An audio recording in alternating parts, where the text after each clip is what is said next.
Olá pessoal, tudo bem com vocês? Eu espero que sim. Hoje nós vamos fazer a correção da nossa prova de bloco do segundo ciclo, analisando as nossas 10 questões de ciências da natureza, que eu espero que vocês tenham saído muito bem, porque é para isso que a gente trabalha. Então vamos lá? Foi uma prova que eu tentei colocar bastante texto para trabalhar a questão da interpretação, que a gente viu muita coisa nesse ciclo e também para contemplar tudo aquilo que a gente vem trabalhando, que é a questão da leitura, interpretação, análise de gráficos, parte do nosso nivelamento. Então vamos começar? Primeiro a gente tem um texto e eu coloquei aqui: leia com atenção o texto a seguir. 10 anos do maior terremoto da história do Japão. O terremoto de Fukushima, de 2011, foi um evento sísmico ocorrido no Japão. É considerado o maior tremor de terra já registrado no território japonês. As suas causas estão atreladas à instabilidade tectônica da zona de contato de duas grandes placas tectônicas localizadas no litoral leste do Japão. Esse país está localizado no Círculo de Fogo do Pacífico, região marcada pela alta ocorrência de terremotos e vulcões, uma vez que há, ao longo de toda a costa do Oceano Pacífico, uma área de contato entre as placas tectônicas. E aqui tem a imagem do nível de estragos, os prejuízos causados pelo terremoto de Fukushima, em 2011.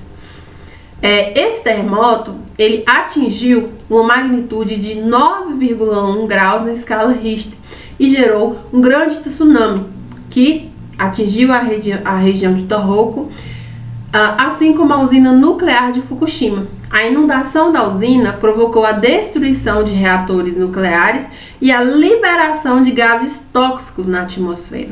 Esse evento, considerado um dos maiores desastres nucleares da história. O terremoto de Fukushima gerou um grande volume de perdas materiais e humanas, e cerca de 20 mil pessoas perderam a vida em razão desse tremor e suas consequências. De acordo com os dados apresentados acima e os seus conhecimentos acerca da origem e características dos terremotos, julguem os itens enumerados de 16 a 20 a seguir em verdadeiro ou falso. Então vamos começar aqui. 16. Assim como os tsunamis e as erupções vulcânicas, os terremotos são fenômenos naturais que não têm intervenção humana relacionada à sua ocorrência. São caracterizados como eventos de difícil previsibilidade e que podem acarretar inúmeros danos a uma região, como ocorrido no terremoto de Fukushima em 2011. Verdadeiríssimo. Os terremotos são fenômenos naturais, ou seja, que não têm relação com a atividade do homem para a sua ocorrência e que, dependendo da sua magnitude, da sua grandiosidade, pode trazer sim vários danos a uma região, como esse terremoto que eu resolvi colocar na prova, que é sobre o terremoto de Fukushima, que além do terremoto teve o tsunami. Então o número de mortes e de danos materiais e em vidas também foi muito grande. Então esse item é verdadeiro. 17. Os pesquisadores associam a ocorrência do terremoto ocorrido em Fukushima, que atingiu uma magnitude de 9,1 graus na escala Richter, à instabilidade tectônica da região onde essa área japonesa se encontra. O Japão está localizado no Círculo de Fogo do Pacífico, região marcada pela alta ocorrência de terremotos e vulcões, no qual se registra ao longo de toda a costa do Pacífico uma área de contato entre as placas tectônicas. Verdadeiríssimo. É tudo que está no texto. Então, essa região, já se sabe que essa região é uma região que já aconteceu e pode voltar a ocorrer novamente terremotos dessa magnitude, porque é uma área que a gente tem aí o contato de duas placas tectônicas. Então, provavelmente pode sim voltar a acontecer, porque é uma região de grande instabilidade. Questão 18. 17 verdadeira, vamos a 18. No Brasil, pelo fato de estarmos situados na extremidade da placa sul-americana, os sismos por aqui possuem magnitude e intensidade consideráveis. Também verifica-se a ocorrência de terremotos no território brasileiro, causados por desgastes na placa tectônica, promovendo possíveis falhas geológicas. Super falso esse item, porque nós não estamos na extremidade da placa tectônica, nós estamos no centro da placa, o que nos coloca em uma situação de certa estabilidade. Então, os sismos que ocorrem aqui no nosso país, ele não tem uma magnitude tão elevada, porque como nós estamos no centro, nós não sofremos tanto quanto as regiões que estão nas bordas, nas extremidades da placa. Então esse item é incorretíssimo, falso. E quem participa da aula, quem está junto comigo participando de tudo, na hora que leu, percebeu que esse item está incorretíssimo. Questão 19. As falhas geológicas presentes no relevo brasileiro, causadoras de abalos sísmicos, estão presentes em todo o território nacional, proporcionando terremotos de pequena magnitude. No entanto, alguns deles são considerados imperceptíveis na superfície terrestre, o que traz certa tranquilidade quanto à ocorrência de abalos de grandes dimensões no nosso país. Então, o nosso país ele tem sim os abalos sísmicos, mas devido à nossa posição geográfica, são eventos de pequena magnitude. Então, não chega nem perto do que aconteceu em Fukushima. Então isso nos traz uma certa estabilidade, o que é muito importante, porque nós não sofremos, por exemplo, com terremotos com valores na escala Richter, por exemplo, de 8, 9, que é valor muito alto, com muitos danos. Então a gente nunca passou por uma situação nem parecida com o que aconteceu em Fukushima, ou o terremoto de Valdívia, que aconteceu no Chile. Então esse item é verdadeiro. E questão 20, o terremoto de Fukushima, ocorrido em 2011, atingiu uma magnitude de 9,1 graus na escala Richter e gerou um grande tsunami, que atingiu a região de Tohoku, assim como a usina nuclear de Fukushima. Os tsunamis são fenômenos naturais decorrentes de atividade tectônica em áreas oceânicas, deslocando ondas na região da costa, onde menor é a profundidade, e aumentando o atrito das águas com o fundo do mar. Corretíssimo! Os tsunamis também são fenômenos naturais que não têm a intervenção do homem para ocorrer. E são fenômenos que estão relacionados, que vão ocorrer em regiões onde a gente tem atividade tectônica nessas áreas oceânicas. Então é muito comum você ter um terremoto e você ter na sequência um tsunami, quando são eventos de grande magnitude, como ocorreu em Fukushima. Então quando você tem um terremoto de grande magnitude associado a um tsunami, vocês podem observar que os danos são maiores ainda, principalmente em relação às vidas. Então esse item está verdadeiríssimo, ok? Próxima questão. Leia com atenção o texto a seguir. Arquipélago de Fernando de Noronha, beleza de origem vulcânica localizada no Brasil. Descoberto oficialmente em 10 de agosto de 1503, de acordo com os registros do navegador e escritor Florentino Américo Vespúcio, o arquipélago de Fernando de Noronha surgiu há aproximadamente 12 milhões de anos, através de uma série de erupções vulcânicas. Com 21 ilhas, o arquipélago de Fernando de Noronha está localizado sobre um vulcão cuja base tem 74 quilômetros de diâmetro e está a 4.200 quilômetros de profundidade. Extinta há mais de 20 mil anos, a cratera vulcânica submersa faz parte de uma cadeia de montanhas da parte atlântica da placa sul-americana.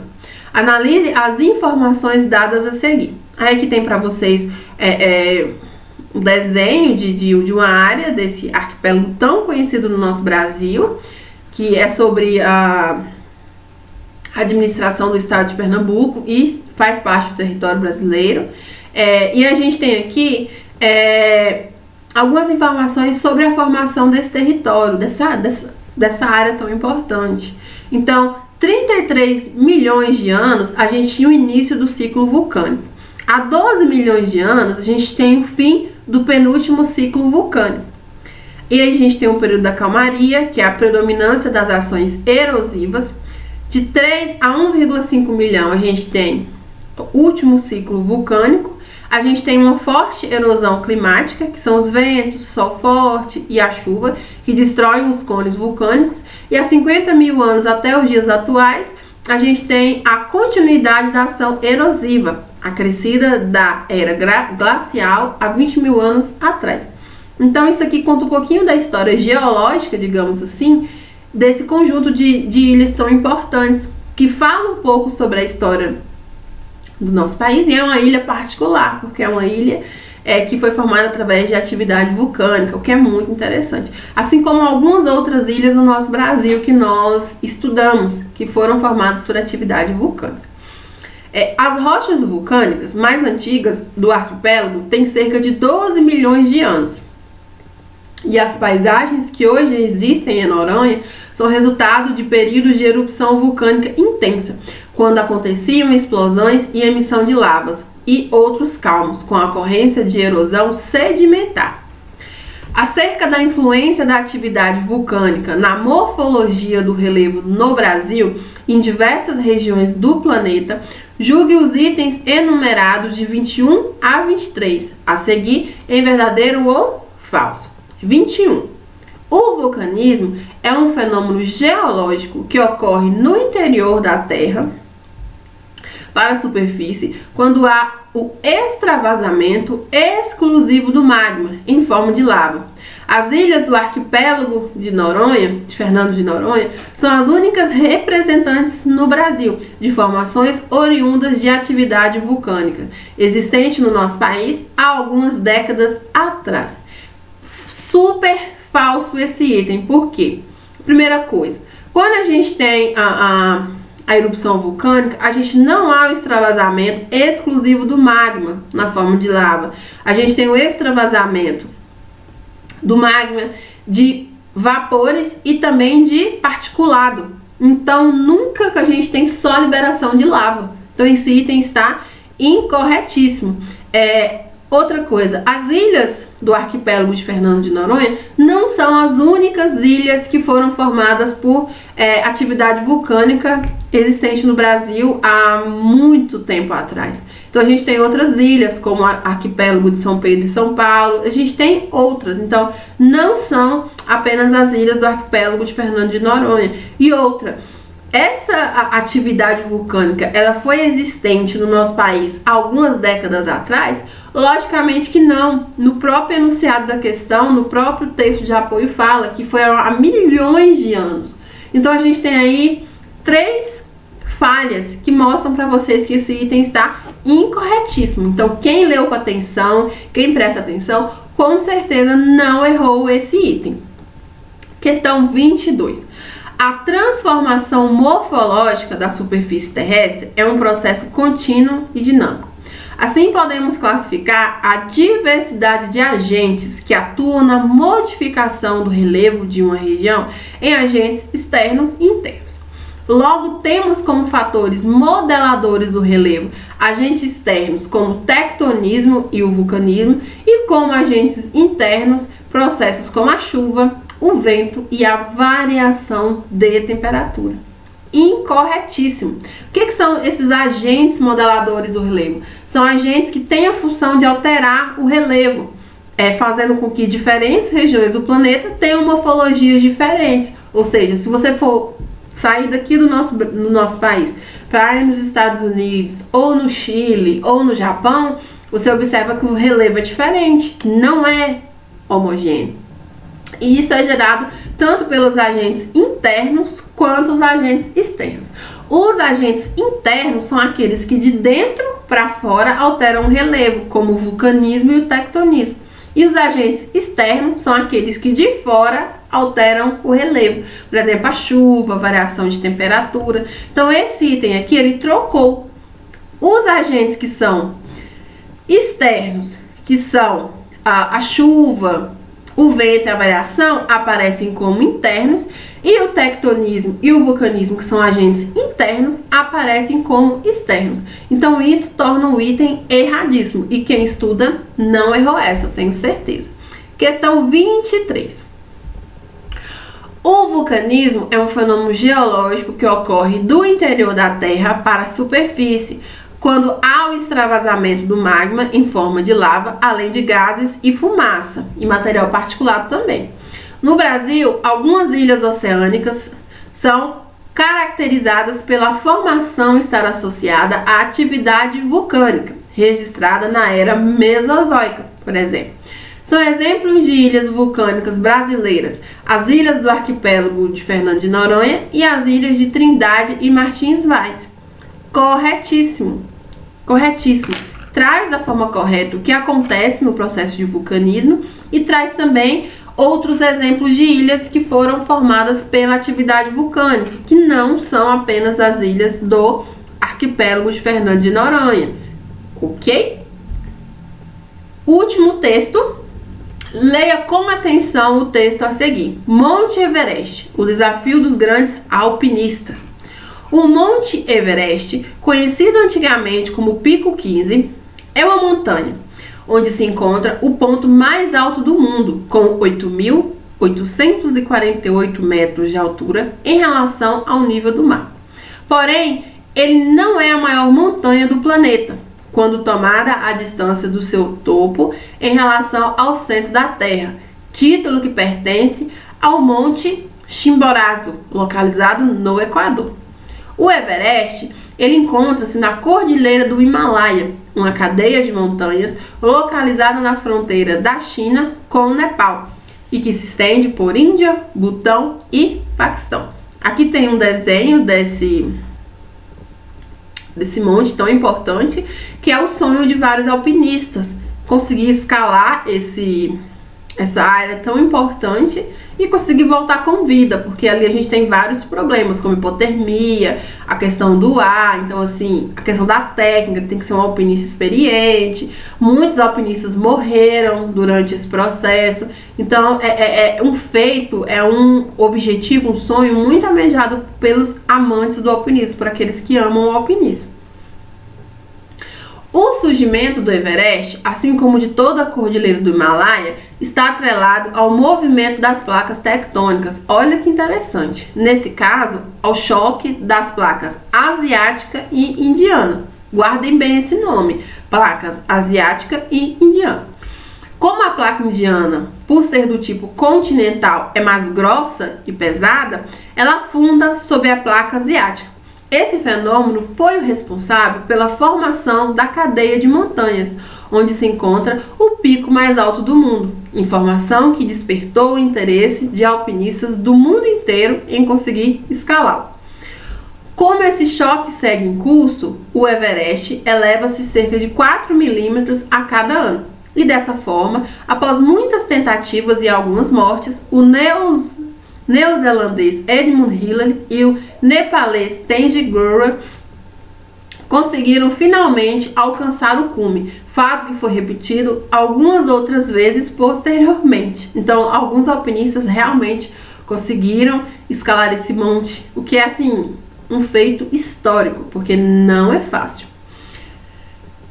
Assim, de acordo com os registros evidenciados acerca das mudanças que o movimento das placas tectônicas causa no relevo e das características dessas áreas alteradas, julgue os itens a seguir, que são as questões 24 e 25, em verdadeiro ou falso. As duas últimas para a gente fechar essa prova com sucesso.